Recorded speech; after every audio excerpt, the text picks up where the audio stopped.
अस्सलाम वालेकुम स्टूडेंट। आज मैं जो टॉपिक पर आपके सामने लेक्चर पेश करूंगा या स्लाइड प्रेजेंटेशन करूंगा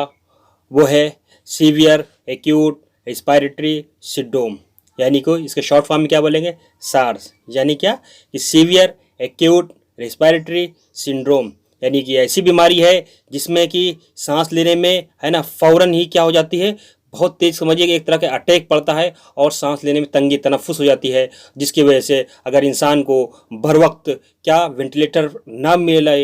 या उसकी सही से मैनेजमेंट ना हो सके तो उसकी क्या होगी, फ़ौरन मौत हो जाएगी। इसीलिए इसे कहा सीवियर एक्यूट। अब कोई चीज़ सोचिए कि सीवियर भी हो और उसमें एक्यूट ऐड हो जाए तो उससे अंदाज़ा लगाया जा सकता है कि वाकई वो कितनी खतरनाक बीमारी हो सकती है।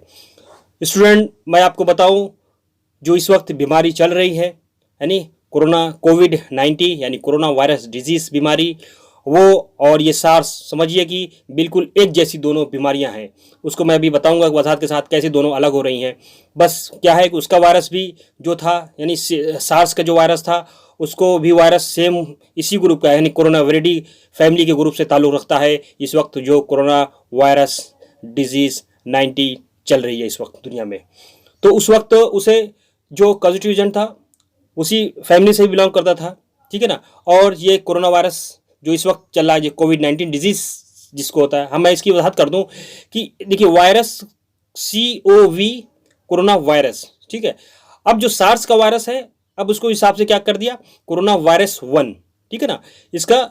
जो है पॉजिटिव एजेंट क्या हुआ, कोरोना वायरस 1, ठीक है। अब इससे जो बीमारी होगी उसको क्या कहेंगे, सार्स। यानी कि कोरोना वायरस 1 से जो बीमारी हो रही है उसे सार्स कह रहे हैं, और कोरोना वायरस 2 यानी उससे जो बीमारी हो रही है उसको क्या कह रहे हैं, कोविड-19 यानी कोरोना वायरस डिजीज। वो डिजीज कब हुई है, उसका आउटब्रेक कब हुआ है, 2019 में, इसलिए उसे कोविड-19 यानी कि वो डिजीज का नाम दे दिया गया है।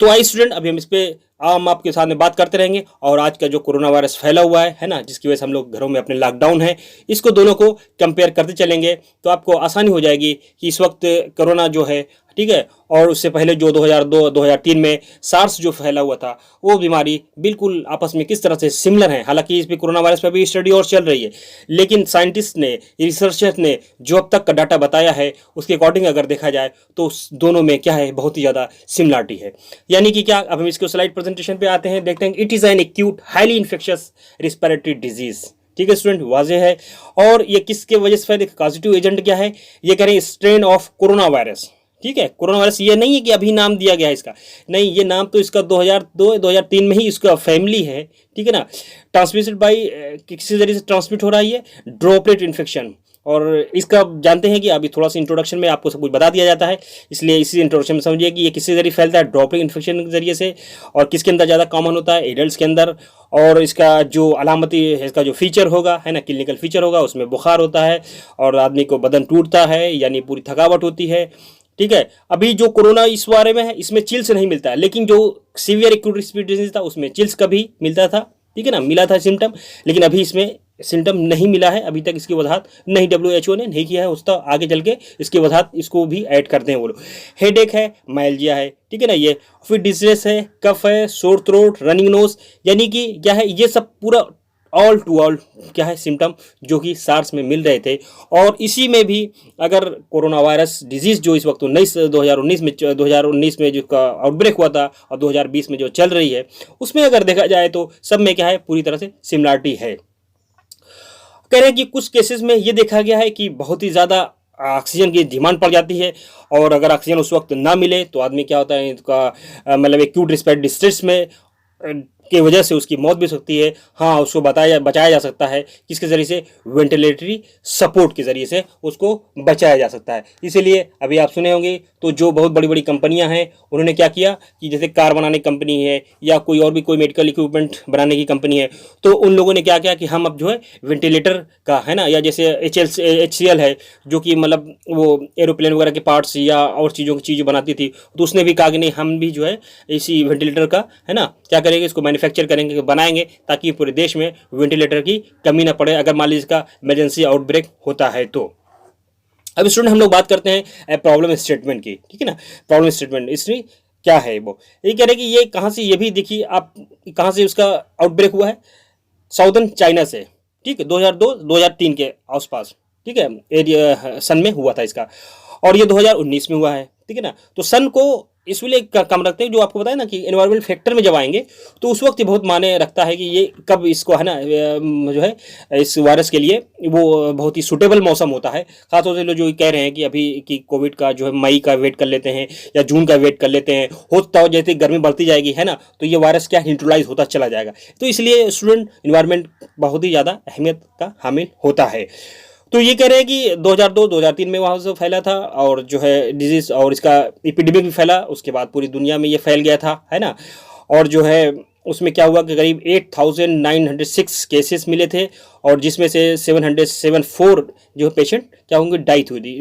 डेथ हुए थे, है ना, उनकी मौत हुई थी। यानी कि उस वक्त भी जब ये वायरस फैला था, उसको उस वक्त भी क्या पैंडेमिक का नाम दे दिया गया था, और उस वक्त भी क्वारंटीन और आइसोलेशन ही प्रोसीजर को पूरा नेशनल इंटरनेशनल यानी जो जहाँ भी था उसी तरह से उसको अपना रहा था और उसकी प्रिवेंशन कर रहा था, उससे बीमारी से बच रहा था। और कह रहे कि इसकी वजह से जो भी लोग उनकी मौत हुई थी वो 9.6 केस फर्टिलिटी रेट था। यानी कि अभी इस वक्त जो कोरोना वायरस है इसमें अभी वेरी कर रहा है डाटा, कि जो तो चाइना जो बता रहा है डाटा, उसके अकॉर्डिंग ये बता रहा है कि बस 2-3% ही मौत हुई है, बाकी लोग रिकवर कर गए। जबकि अब वहाँ इटली के वगैरह का डाटा निकाला जाएगा तो वहाँ तो केस रेट बहुत ज़्यादा थे, है ना, और वहाँ पे फर्टिलिटी बहुत ज़्यादा मौतें हुई हैं, तो वहाँ का शरह मौत निकल जाएगा। लेकिन इन सब चीज़ का स्टडी चल रहा है स्टूडेंट, वो आने के बाद ही मालूम होगा, है ना, कि एग्जैक्ट उसका क्या केस फर्टिलिटी रेट रही थी। तो इसका केस फर्टिलिटी रेट कितना है 9.6, यानी कि अगर किसी को 100 लोगों में से अगर ये बीमारी होती थी तो उनमें 9.6 लोग ऐसे होते थे जिनकी मौत होना वह हकीकी थी कि उनका मौत हो ही जाएगी। अब स्टूडेंट हम बात करते हैं इसके एपिडेमियोलॉजिकल डिटरमिनेंट में। एपिडेमियोलॉजिकल डिटरमिनेंट जिसमें हम लोग एजेंट पढ़ते हैं, उसका सोर्स ऑफ इन्फेक्शन पढ़ते हैं, और जो होस्ट पढ़ते हैं, और इन्वायरमेंट, और जो है ये सब चीज़ें मोड ऑफ ट्रांसमिशन वगैरह सब चीज़ें क्या है एपिडेमियोलॉजिकल स्टडी में आती है। तो एजेंट जैसे आपको बताया कि कोरोना वायरस है ना, रिस्पॉन्सिबल फॉर सार्स को भी कहते हैं उसको, और किस फैमिली से बिलोंग करता है, फैमिली कोरोना विरिडी से, ठीक है ना। कोरोजी से, और जो हम लोग कॉमन जो कोल्ड होता है, जो कॉमन नज़ला बुखार वगैरह जुकाम होता है, वो भी जो किस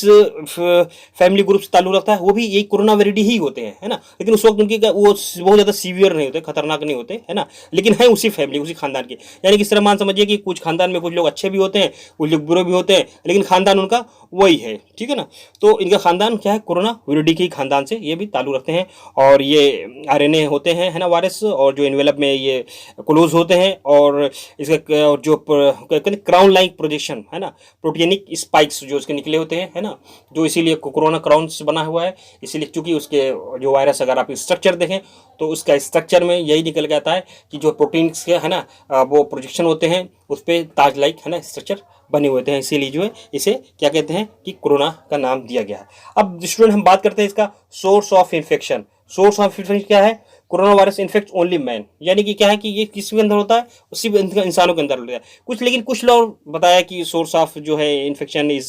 case of infection person of corona virus, है ना, जो इसका है उसी के जरिए से फैलता है। अब रिजर्वायर में अगर देखें तो यानी किसको किसको, अभी जैसे बताया आपको कि होम ओनली जो है ह्यूमन रिजर्व, यहाँ पे देखिए आप स्टूडेंट ये रिजर्वायर में तो वो यार टाइपिंग मिसिंग हो गई है, आप उसको ऐड कर लीजिएगा, लिख लीजिएगा, क्योंकि यहाँ there is only human reservoir, यहाँ से आप दिख रहा है ना, रिजर्वायर ही है, एंड नो एनिमल, यानी कोई एनिमल रिजर्वायर नहीं है आल दो। लेकिन फिर भी ये माना गया कि सार्स जो है फैल रहा है ये किसके जरिए से, नॉन ह्यूमन सोर्स है, उसके अंदर एनिमल हो सकते हैं, है ना, या खास तौर से वो जो सिवेट है, ये सिवेट कैट्स है और रैकून डॉग्स है ना, इनके अंदर ये पाए गए थे कि ये क्या है कि कैरियर, यानी कि वायरस इनके अंदर मौजूद होते हैं। कैरियर के बारे में जैसे आप जानते हैं स्टूडेंट, मैंने बताया था कि क्या कैरियर वो होते हैं जो मैन हो गए या ह्यूमन हो गए या एनिमल, जो कि एक स्पेसिफिक एजेंट को क्या करते हैं, हार्बर करते हैं अपने अंदर, है ना। तो इसके अंदर ये मान गया कि ये चीज़ जो है, तो इसमें इसलिए चाइना ने जो बताया कि ये क्योंकि वहाँ पर सी फूड का और जंगली जानवरों की जो मार्केट लगती है वहाँ के ज़रिए से हो सकता हो ये बीमारी फैली हो, है ना। कैरियर तो चूंकि वो जंगली जानवर ही हैं, है ना, यानी कि एनिमल टू ह्यूमन बींग में ही आती है ये उन्हीं जानवरों से ही आती है। तो हो सकता है मोस्ट प्रॉब्ली जो अभी कोरोना वायरस चल रहा है ना, वो भी वहीं से ही आया हो। अब इसकी बात करते हैं इनके इन्फेक्शन मटेरियल क्या कहते हैं। कह रहे हैं कि इन्फेक्शन मटेरियल इसके क्या है, highly infectious material is the nasal और द थ्रोट सिक्रेशंस, ठीक है ना, यानी कि कफ और स्नीजिंग, इस तरह समझ लिए कि ये क्या है, बहुत ही हाईली इन्फेक्शियस मटेरियल होता है और इसकी वजह से जो है इसकी सीवियरिटी आप समझ सकते हैं ना, कि जो बाद में कहा था मास्क लगाइए और किसी से मिलिए या 1.5 मीटर की दूरी बना रखिए, है ना, सब चीज़ें क्या है इसी वजह से है कि बहुत हाईली इन्फेक्शियस होता है। अगर किसी उस जद में आ गया कोई भी इंसान, है ना, तो उसको होना ही है। और ये करें कि पीरियड ऑफ इन्फेक्टिव करें कि it is not clearly known how ever, जब तक स्टडी हुई थी इसकी तब तक तो ये मालूम हुआ था कि जो है इसका कोई निर्धारित पीरियड नहीं है कि जो है इसमें कह दे कि हाँ इस पे इसी पीरियड में ये वाक़ई हुआ हो सकता है ना, इसी पीरियड में वाक़ई। लेकिन फिर भी कह रहे हैं कि जब अगर जो इसमें मुब्तला होता है वो उसी पीरियड में, है ना, वो दूसरे को फैला सकता है या but is not known whether they are infectious during incubation period and during conversation period also. तो ये नहीं मालूम होता था कि वो जो कन्वर्ट, कुछ ऐसे भी केस मिले हैं कि जो कि मतलब क्या है कि इंक्यूबेशन पीरियड में भी थे, सब क्लिनिकल फॉर्म में भी थे, लेकिन क्या है जी कि उनको कुछ नहीं सिम्टम आया, ठीक है, लेकिन दूसरों को वो क्या करे, वो इन्फेक्ट करते रहे, है ना। तो इसमें भी क्या है अभी स्टडी चल रही है, जो ऐसे होगा उसके बारे में फिर आप जानिएगा। लेकिन इसके यहाँ पर साफ में जो बताया, but is not known whether they are infectious during incubation period and during conversation period. करेंगे इसके बारे में भी वो कोई कंफर्म नहीं बता सके कि वो क्या था, क्योंकि उस वक्त बीमारी फैली थी, इतना 8,000 समथिंग लोग पूरी दुनिया में इससे मुब्तला हुए और उसके बाद 776 मतलब 776 लोगों की मौत हुई। अब उतना स्टडी वो नहीं कर पाए, है ना, कि मतलब उन लोगों में क्या क्या आमन सिम्टम रहा होगा, जिसके जरिए से वो एक किताब में जो लिखा उन्होंने थ्योरी लिखा उसमें भी क्या है एक शुभा रहा। अब हम लोग बात करते हैं इसका होस्ट फैक्टर की। होस्ट फैक्टर क्या है कि यानी वो एज क्या है, एज इंसिडेंस में करें कॉमन एमिंग पीपल जो है 25 ईयर्स ऑफ एज, ठीक है, और करें बच्चों में ये बहुत रेयरली होता है। और इसमें जो है अगर उसकी जेंस की बात करें, सेक्स की बात करें, तो इसमें करेंगे मैन में ज़्यादा होता है बिलमुकाबिल के वुमेन की। अब ये मोड ऑफ ट्रांसमिशन मैं आपको जैसे बताया कि ड्रॉपलेट न्यूक्लियाई होते हैं, ठीक है ना, और outbreak has shown clearly pandemic potential, यानी कि अगर वो ऐसे एरिया में फैल गए, है ना, तो वो क्या है वो जगह पे पेंडेमिक, है ना, कि जो है एरिया में ले लेगा कि वहाँ पे कंस्टेंट वो प्रेजेंट रहेंगे। The other suspend mode of transmission is through the fomites वेग, यानी कि कितने कफ स्नेस किया और उसका क्या है वो चीज़ उसकी सिक्रेशन निकला, अब वो फोमाइट्स पे, यानी कि क्या ऐसी चीज़ें जो जैसे लाइनिंग कपड़ा हुआ, क्लॉथ हुआ, टेंसिल्स हुआ, इन सब सारी चीज़ें क्या डोर हैंडल हुए, ये सब चीज़ भी अगर लगा रहा तो किसी ने इस पर टच किया और उसके नोज वगैरह अपना माउथ के पास ले गया, तो वो क्या है कि उसके जरिए से भी उसको बीमारी हो सकती है, यानी वो बीमारी मुंतकिल हो जाएगी एक इंसान से दूसरे इंसान के पास। तो ये है, और खासतौर से ये अगर किसी ने infected droplets and then in touching of eyes face, ये सब चीज़ें कर छूता है ना, उन छूने के बाद उन जगहों को, तो उसको बीमारी। और इंक्यूबेशन पीरियड के ताल्लुक से बात करें तो 2 to 7 डेज होता है, मैक्सिमम 10 दिन होता है इनका इंक्यूबेशन पीरियड। और ये जो इस वक्त कोरोना वायरस उसका 10 डेज का या 14 डेज कहते हैं ना, कि जो तक उसको क्या कर रहे हैं क्वारंटीन कर दिया जा रहा है, उसको रखा जा रहा है ऑब्जर्वेशन में, ताकि वो किसी और को फैला ना सके। अब क्लिनिकल फीचर की बात करें स्टूडेंट, तो इसमें 2 तरह के हैं, प्रोड्रोमल है, रेस्पिरेटरी फीचर है, रेस्पिरेटरी, है ना। प्रोड्रोमल की बात करें तो इसमें वही चीज़ें कि फेब्राइल यानी बुखार होता है, और जो मॉडरेट हाई फीवर भी कभी किसी को पर्सन में मॉडरेट रहा और कभी माइल्ड रहा, फिर कभी मॉडरेट खतरनाक वाला भी रहा, है ना, और फिर उसके साथ बुखार के साथ उसको जो क्या सर्दी भी लगी और जकड़न सी भी हुई, है ना, सर दर्द किया और थकावट भी महसूस हुई, है ना, लास्ट 2 to 4 डेज, ये 2 इसमें फेज में जो इसकी डिस्कस की गई इसके अंदर ये चीज़ है। अभी कोरोना वायरस के ताल्लुक से इस तरह से अभी स्टडी आना बाकी है, अभी जो भी स्टडी आ रही है तो वो पूरा एज ए होल दिया जा रहा है और उन्होंने अभी फेजेस नहीं बनाए। रिस्पिरेटरी फेज में जैसे later patient develop dry cough, है ना, उसके बाद क्या होता है कि रिस्पिरेटरी फेज जब आएगा तो उसमें क्या होगा, उसको ड्राई कफ होगी और साथ में दिक्कत होगी, है ना, और उसको निमोनिया, एटिपिकल निमोनिया का क्या उसके अंदर वो फीचर्स डेवलप हो जाएंगे और प्रोक्सीजन टू हाइपोक्सीजन, फिर धीरे धीरे क्या होगा कि वो किसी तरह सांस लेने से बिल्कुल कासिर हो जाएगा, सांस ले नहीं पाएगा, और जिसकी वजह से क्या है कि उसको ज़रूरत पड़ेगी किस चीज़ की, कि वो वेंटिलेटर की उसकी ज़रूरत पड़ेगी, तभी उस सपोर्टरी पे चला जाएगा, कि वो खुद उसका फेफड़े काम करने के लायक नहीं है, जिसकी वजह से क्या उसको वेंटिलेशन उसके लिए बहुत ही ज़रूरी हो जाता है। अब इसकी ट्रीटमेंट की बात करें तो there is no specific treatment, है ना, जैसे आज भी है कोरोना वायरस फैला हुआ, अगर कोई ट्रीटमेंट होता तो सबको ट्रीटमेंट कर लिया जाता, है ना, क्यों लॉकबंदी की जाती या बहुत कुछ मतलब इतनी सख्ती बरती जाती है ना, लोगों को क्वारंटीन कर दिया जाता या जो केस है उनको आइसोलेट कर दिया गया, हाईली आइसोलेट किया गया, फिर हॉस्पिटल वगैरह जितने हैं सब कुछ क्या है इस वक्त देखा जाए तो पूरा एक हेल्थ इमरजेंसी पूरी दुनिया में क्या है इस वक्त चल रही है, इसी क्या है कोविड डिजीज़ की वजह से। और यानी कि कौन सा उसका पॉजिटिव एजेंट है, कोरोना वायरस 2, है ना, कोरोना वायरस हम लोग खुद इसको अभी क्या पढ़ रहे हैं। करके एंटी कुछ ऐसे कोई दवा है तो नहीं, है ना, एंटीबायोटिक भी कोई इसकी दवा है नहीं, वायरल डिजीज मालूम है आपको, उसमें कोई एंटीबायोटिक होती नहीं है, तो उसके लिए भी कोई एंटीबायोटिक, लेकिन एंटीवायरल अगर है तो उसमें एक रिवेविरिन जो है ना, ये दी जा रही है with steroid have been given promising result, यानी कि इसके साथ में अगर दिया जाए तो एक प्रोमिसिंग रिजल्ट में एक कन्फर्म रिजल्ट की अभी भी क्या है कि वो नहीं है कि हाँ कन्फर्म रिजल्ट कब मिलेगा। जैसे अमेरिका ने अभी आपने सुना होगा कि भारत से उसने कहा था कि भाई हमें हाइड्रोक्सीक्लोरोक्विन जो है हमें प्रोवाइड करो, ताकि क्योंकि है कि उसका फंक्शन, उसका दवा का मैकेनिज्म ऑफ एक्शन क्या है कि वो ये है कि वो जो क्या करती है कि जो वायरस का रिप्लिकेशन है सेल्स के अंदर वो उसको रोक देती है हाइड्रोक्सी। तो उन्होंने लिया, उसका क्या स्टडी, क्या इफेक्ट आया कि नहीं आया, खैर वो सब स्टडी के वजह चल रहा है ना, जब वो दुनिया के सामने पेश की जाएगी तो उसको बताया जाएगा या पढ़ा जाएगा, उसको समझा जाएगा। अब इसकी हम प्रिवेंशन की बात करें तो प्रिवेंशन एंड कंट्रोल में यही है, द की ऑब्जेक्टिव क्या है कि early detection of the infection. सबसे पहले क्या यही मालूम करें कि इसको इन्फेक्शन है, अगर इन्फेक्शन होगा तो फौरन क्या कर दिया, उसको दूर कर दिया जाए, है ना, उसको भेज दिया जाए भाई तुम क्वारंटीन हो जाओ, या तो आइसोलेट कर दिया जाए, उसको हॉस्पिटल में एडमिट कर दिया जाए, या कंटेनमेंट ऑफ इन्फेक्शन, यानी कि फिर क्या है कि जिसमें इसको कंटेन लिया जा रहा है उसका, है ना, जो इन्फेक्शन पर्सन है उसका जो सैंपल लिया जा रहा है उसका कंटेनमेंट क्या है कि जो लेगा उसके आसपास जो क्या चीज़ें होगी, है ना, उस चीज़ को भी मेंटेन रखना बहुत ज़रूरी होगा। पर्सनल प्रोटेक्टिव अटायर में यही है कि आप जैसे अभी आगे बताएंगे आपको, है ना, care of the environment, hand hygiene, others measures, है ना। तो यानी कि अभी ये देखिए पर्सनल प्रोटेक्टिव में जो बताया उसमें क्या करें, रिस्पिरेटरी प्रोटेक्शन में क्या करें, प्रिवेंटिव N95 मास्क, WHO ने कहा कि N95 मास्क पहनना क्या है कि ये जरूरी है। अगर ये नहीं है तो फिर भी अगर सर्जिकल मास्क है तो उसके भी काम चला जा सकता है। आई प्रोटेक्शन करना है ना, कि बाय यूज़ ऑफ गोगल्स, यानी आप ये भी मान लीजिए कि आइस के जरिए से भी, है ना, यहाँ भी सिक्रेशन होते रहते हैं, यहाँ से जरिए से क्या है कि वायरस अंदर बॉडी में जा सकते हैं, तो ऐसा हाईली गूगल पहना जाएगा जिसके जरिए से क्या है कि वायरस, है ना, उसके को क्रॉस ना कर सके। और contact protection bye use of gowns and gloves, अगर किसी से कॉन्टैक्ट हो रहा है तो आप पूरा वो क्या करेगा, हेल्थ जो मेडिकल स्टाफ होगा वो पूरी चीज़ों को गाउन्स या ग्लोव्स को पूरा तरह से कवर किया रहेगा। अब केयर ऑफ इन्वायरमेंट में भी क्या करेंगे इसके कंट्रोल करने के लिए, disinfection of the soiled linen, जो ऐसी जगह पे है जहाँ पे है कि इंसान यहाँ से गुजरे होंगे या इन्फेक्टेड पर्सन ने इसको इस्तेमाल किया हो, तो एक ब्रॉड लेवल पे क्या किया जाएगा उसको, है ना, डिसइंफेक्ट किया जाएगा। अब सेफ डिस्पोजल ऑफ बायहार्ड वेस्ट, और जो जो चीज़ें इस्तेमाल की गई कि यानी इस बीमारी को ट्रीट करने के लिए, है ना, जो भी सैंपल लेने के लिए जो भी कंटेनर वगैरह इस्तेमाल किए गए उन सभी को क्या किया जाएगा, बहुत ही उसको आसानी से क्या किया जाए, इवन कि जो वेस्ट हैं जो, है ना, जो बचे हुए हैं उनको क्या किया जाए, बहुत सावधानी पूर्वक उसको जो है डिस्पोज किया जाएगा, है ना, ताकि जो है इसके जरिए से कोई और बीमारी कोई उसके साथ में ना जाए और फिर वो बीमारी का आउटब्रेक ना हो जाए और वो जो है उससे आसपास के एरिया के लोग वो उससे मुतासिर न हो जाए। हैंड